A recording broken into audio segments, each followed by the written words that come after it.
Түркістан облысы, Арыс қаласы, жас натуралистер, техниктер, туристер станциясы. Қосымша білім беру педагогы Бақыт Серғазылы. Бүгінгі қашықтықтан өткізу сабағымызға қош келдіңіздер. Бүгінгі сабағымыздың тақырыбы шатыр түрлері және оларды құру жолдары.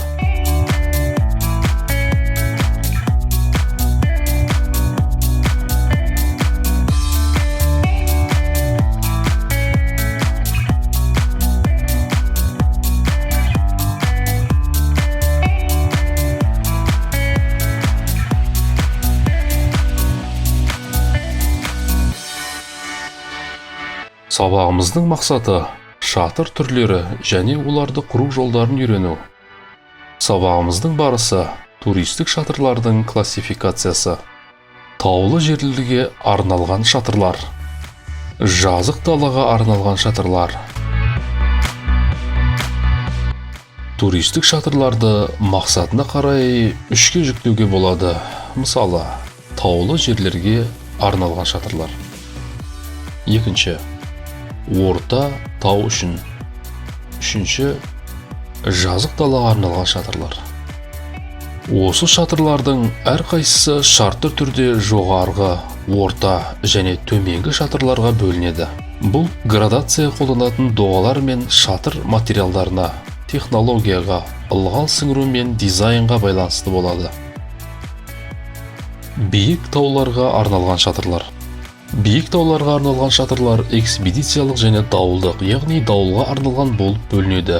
Биік тауларға арналған шатырлар төтенше жағдайлар үшін арнайы жасалады. Мысалы, теңіз деңгейінен жоғары биіктікте аяз, қатты желге төзімді болады. Экспедициялық шатырлар бірнеше негізгі лагерлерден құралады. Мысалы, Гималай тауына өрмелеу стиліне арналған. Экспедициялық шатырлар бір жерде ұзақ тұруға арналған, сондықтан ол желге төзімді болуы керек. Дауылға арналған шатырлар альпілік стильге арналған, онда базалық лагерлер қойылмайды, және барлық көтерілу кезінде альпинист шатырды өзімен бірге алып жүреді. Сондықтан мұндай шатырлар мүмкіндігінше жеңіл болуы керек. Орташа тауларға арналған шатырлар.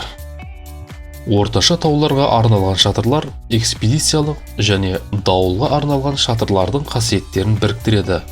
Олар ыңғайлы, сондықтан дауылға арналған шатырға қарағанда ауыр, бірақ экспедицияға арналған шатырдан жеңіл болады.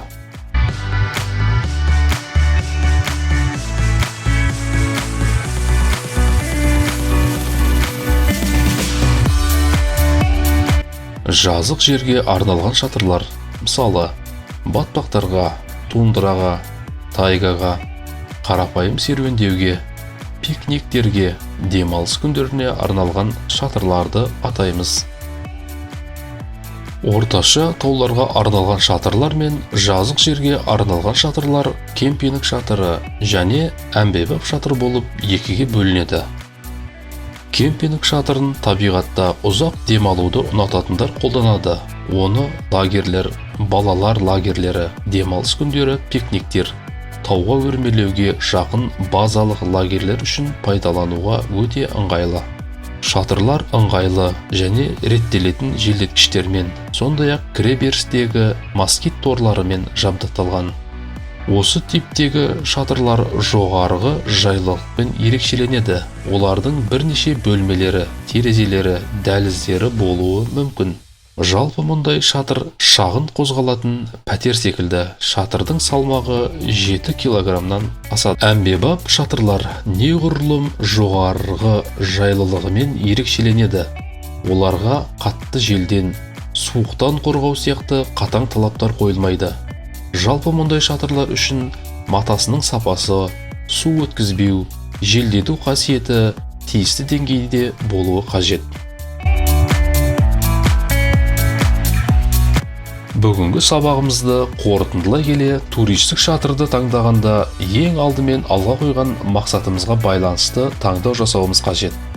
Мысалы, биік тауды бағындырғымыз келсе, онда шатырдың қатты желден, аяздан қорғайтынын, ал жорыққа шығуды жоспарласақ, су өткізбейтіндігін, москитті торлары бар шатырды таңдағанымыз дұрыс.